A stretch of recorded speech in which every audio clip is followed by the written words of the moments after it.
Hello YouTube, it's Monday evening and I'm planning to take my bike for a spin.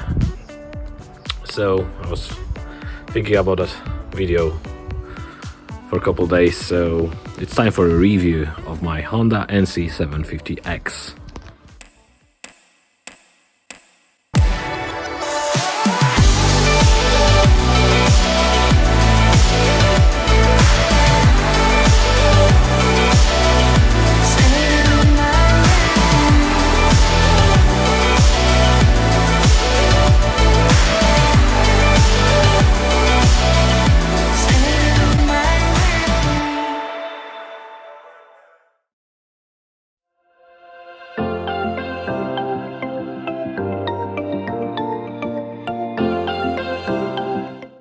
So hello!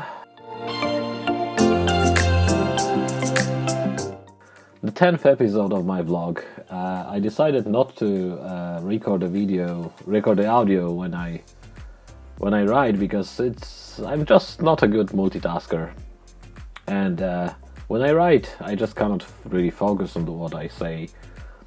So today is the time to review my bike, my daily bike that I ride most of the time, and it's Honda NC750X that I have for about 2 years at the moment. During those 2 years I developed kind of love and hate relationship with this bike. And if you think about the other people, what they say, I'm not very far away from other people, because this bike, you can love this bike or you can hate this bike. Maybe I'm different because I'm kind of both.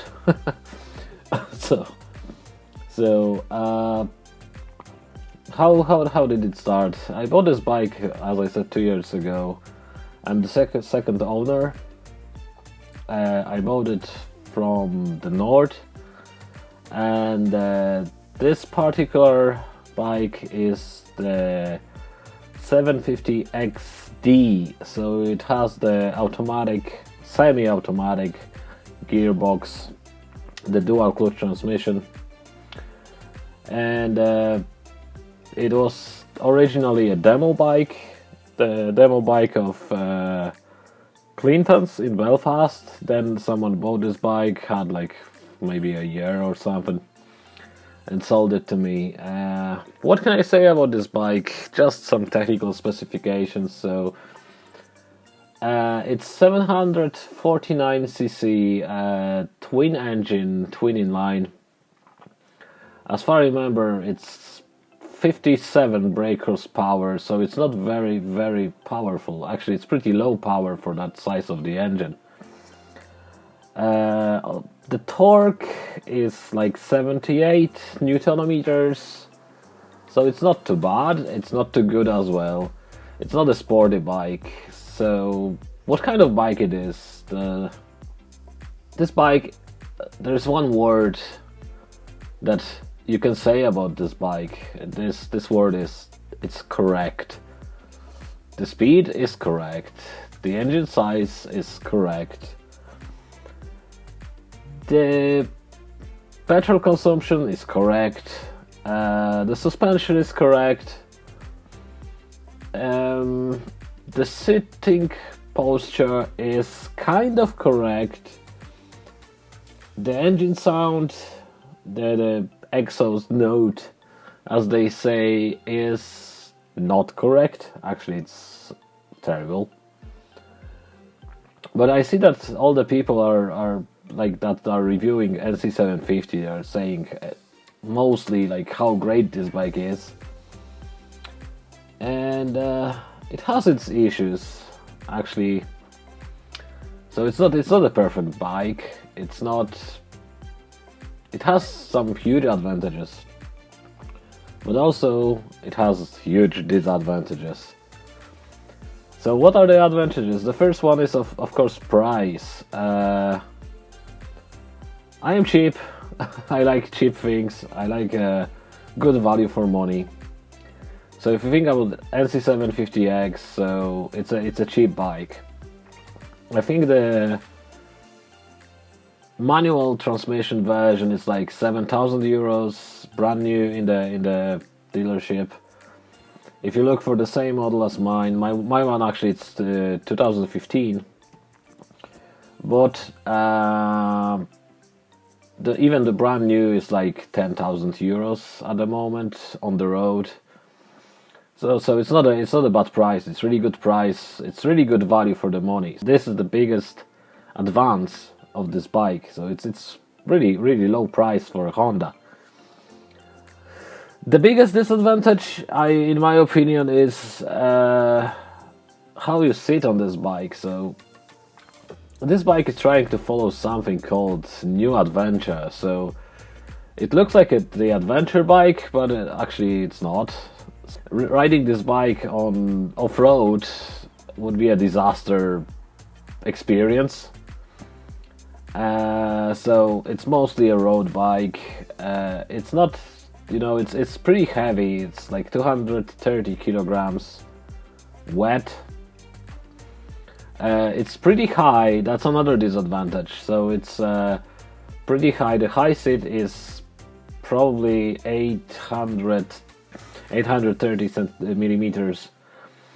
So I'm 180 centimeters tall. That is 5 feet 11 inches. And this bike is just enough. So it's a correct bike for my height. But if I would be a bit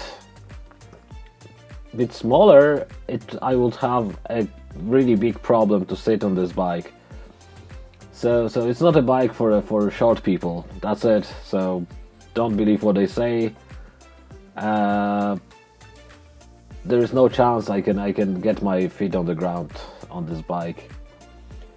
Okay, going back to the engine. So some people say that this engine is the car engine that is based on the Honda Jazz.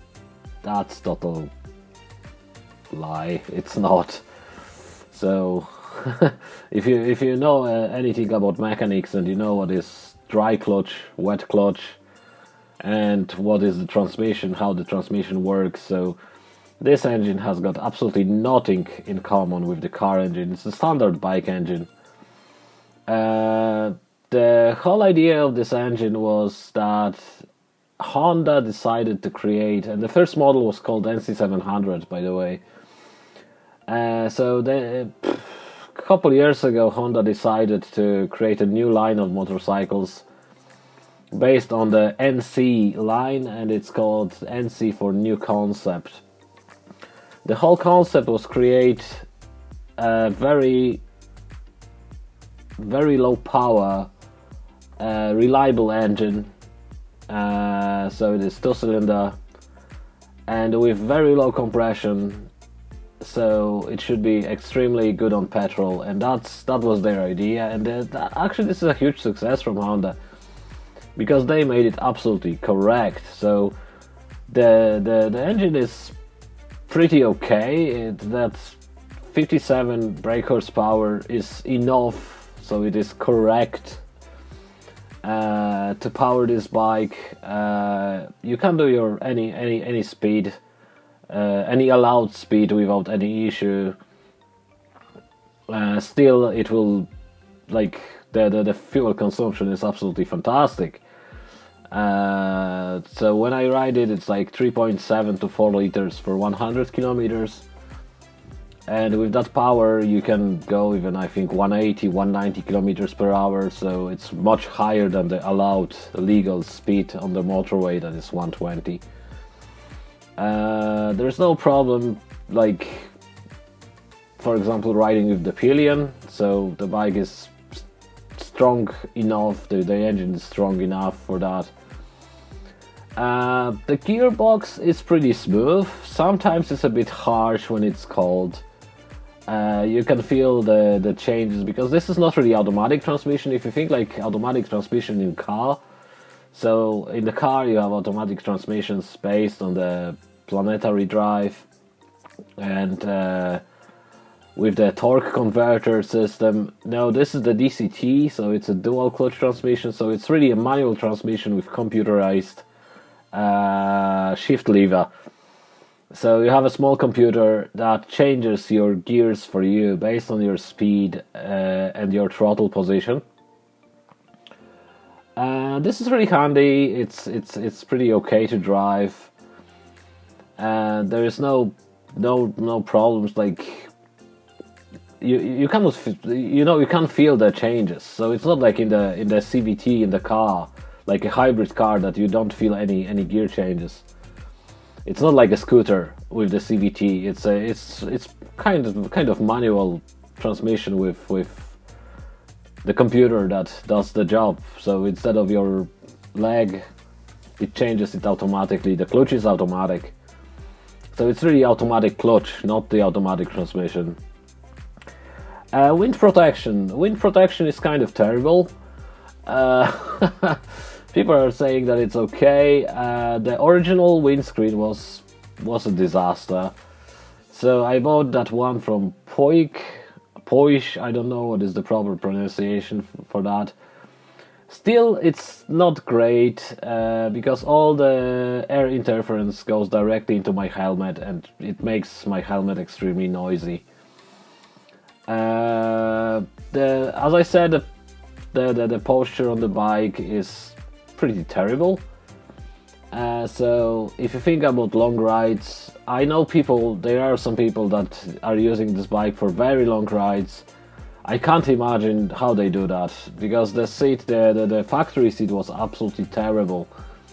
The problem is there is a small slope that pushes your ass to the front of the bike every time you just push the brake.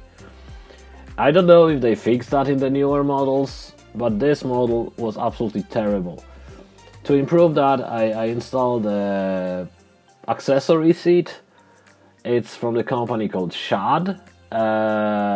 It's a bit better. It's nice gel, comfy seat, but still the slope is there. So every time I brake, I need to move my ass back to the proper position.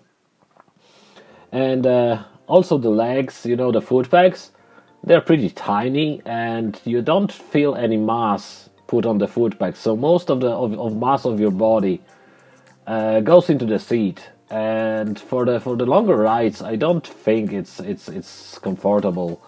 So the maximum I did on this bike in one shot was like 200-300 kilometers. And after that, I was really tired. And it's not like tired of did I feel any pain or something? No, it's just you feel uncomfortable. You just feel like something's not right. That your position is not fully correct. Another thing is, like, was it good value for money? Of course it was. Is it good for city ride? No, it's not. For commuting, it is. It's a great commuter. It's a perfect bike for commuting. Perfect bike for commuting. Because of the petrol consumption, it's not a tiny bike, so you can feel kind of safe on it. So overall, love and hate. So I cannot say it's perfect. I cannot say it's a great bike. It's a correct bike. So if you consider riding or buying this bike in the future, you have to try it. There is no like I cannot say that you should buy this bike. It's like no. There's no thrill. The speed even like. It's not like it will not rip your arms when you accelerate. Everything is just correct. So it's a boring bike. That's what can I say. The look of the bike is nice. So I like my version because it's 2015. So it's a grey option. They don't do grey anymore. I think there is a blue and red only that you can buy for the new model after 2016. There are some changes. There are also some changes compared to the old model and the new model. So after 2016, the gearbox software was updated. So I have only 2 gears, only 2 modes really, because there's 6 gears. It's a 6 gear, 6-speed gearbox. But in the new one, on my one, I have only 2 modes. There is a drive mode and a sport mode. On the new ones, you have like 3 different sport modes based on the total power you want to get. And I think the newest one also has got some really great option for the traction control. I don't have the traction control. So those two modes. Drive mode is weird. Why is it weird? Because you cannot really feel this bike when you ride it. If you ever driven the automatic car, you know that engine braking is not something that you have with the automatics, with the automatic transmission. So this is the same issue on the drive mode. You don't feel really the bike. It's like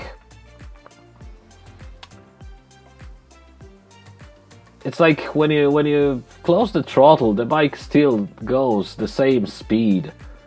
So you need to use your brakes a lot in the drive mode, and it's not very comfy, especially in the corners.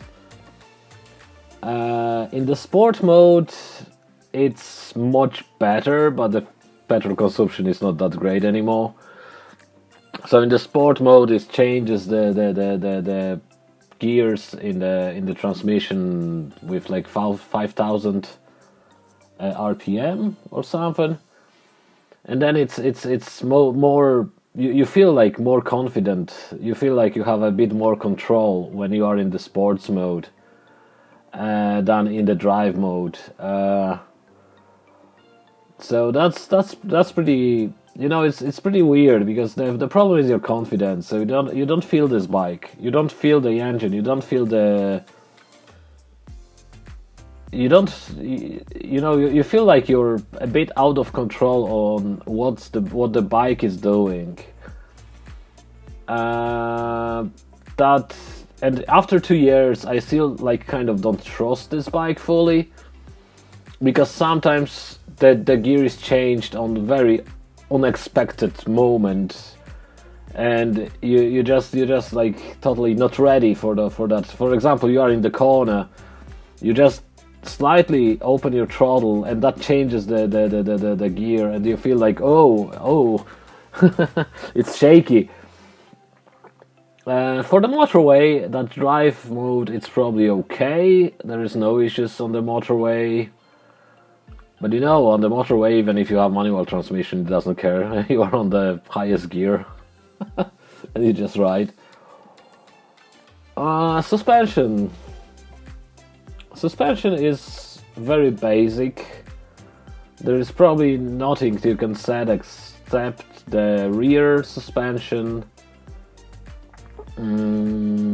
I think the spring tension on the rear shock is adjustable. Everything else is not. So the front suspension is set in stone, and there's nothing you can do with it. The new model has got better forks from Showa, as far I know, but not this one, because it's 2015. Still, it's pretty okay. There is nothing really serious with this suspension, except the quality is terrible. And this is the thing that I want to say, if you think this bike looks really great, and the quality, the reliability is really good, but the quality of some particular bits is absolutely terrible.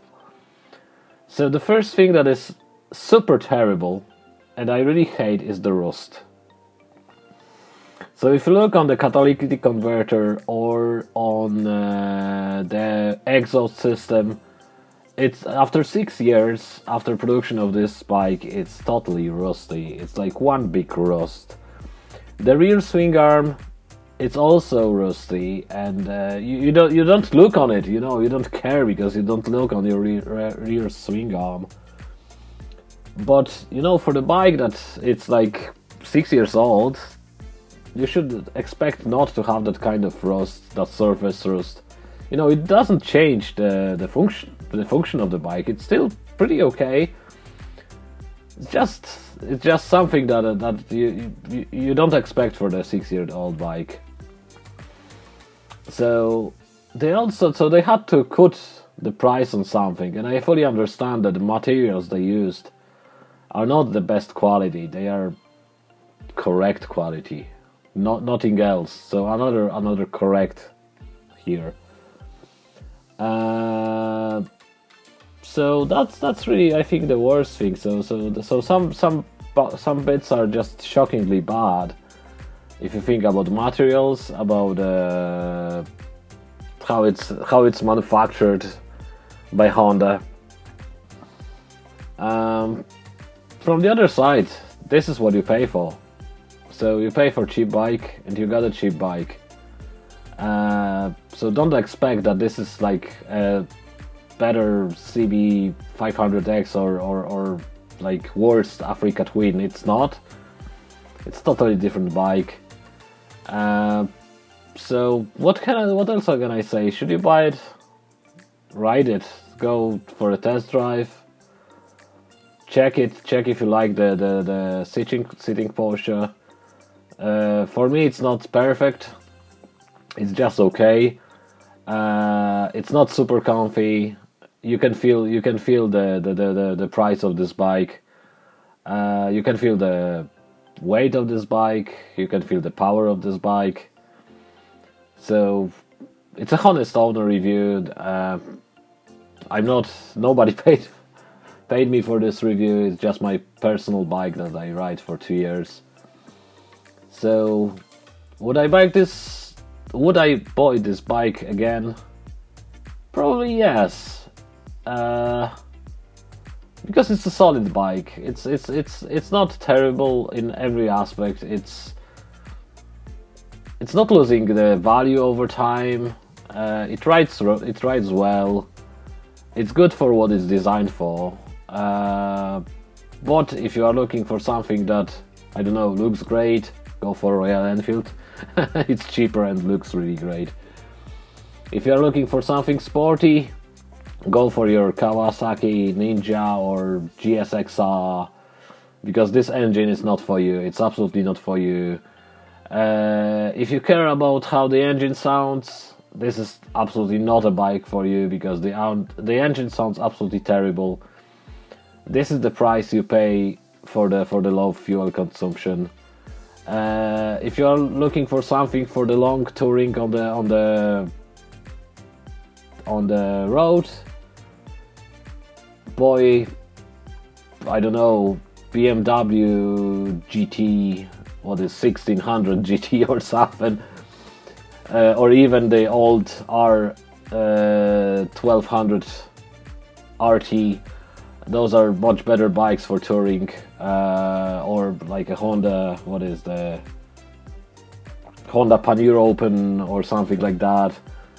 Or the Goldwing, the old Goldwing. Those are the touring bikes. They are good for roads. If you are looking for something dual sport, this is also not a dual sport. So look for the GS or Yamaha Tracer, something like that. So who is this bike for? It's a bike for commuters, really. It's a commuter bike. It's a commuter bike that looks like a adventure bike. It's a solid commuter bike, solid, reliable commuter bike that will be cheap to insure, cheap to ride, cheap to pay. So it's just a commuter. Don't expect it's an adventure bike, because absolutely it's not. So please subscribe, give a like, and that's it for today. See you next time.